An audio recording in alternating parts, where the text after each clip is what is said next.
So that's the latest post by President Donald Trump. The US president is once again amping up pressure on Iran this time around. He's posted this AI image that you're talking about, stating that he's not going to be Mr. Nice Guy anymore. He's also renewed pressure on Iran, suggesting that Tehran must get smart soon, and he's accused it of failing to finalize a non-nuclear deal as ceasefire talks remain stalled. So what's really behind Donald Trump actually accusing Iran of not being smart enough and of failing to finalize a non-nuclear deal? This is essentially due to the fact that Iran has certain red lines. It has suggested that there's not going to be any talk around the nuclear aspect, the nuclear enrichment aspect of the deal.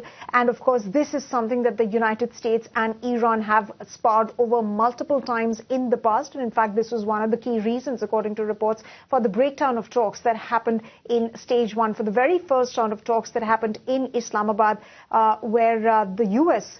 Side was also there and the Iranian side was there as well. Of course, questions still persist on how the Hormuz Strait is going to open up. When is the next set of talks slated to happen? We have seen there is no trilateral talks that have happened till now. It's only been the Iranian leadership actually traveling to Islamabad, then of course to Russia. Meanwhile, on the other hand, if we see the situation between Israel and Lebanon, well, Israel reportedly has killed 3 emergency workers in southern Lebanon in an attack. In fact, the Lebanese president, Joseph Aoun, has described this as a war crime. Meanwhile, Gulf leaders have met in Saudi Arabia. This is for the very first time that the leaders have met in Saudi Arabia, and they say that Iran must take the initiative to make serious efforts to rebuild confidence, given the fact that they say that treacherous attacks have been carried out by Iran in the region. And of course, we have seen what has happened with the United Arab Emirates actually announcing to deciding to quit the OPEC and OPEC plus gatherings, these 2 agencies, to focus on its national interests. So, of course, a lot is currently underway.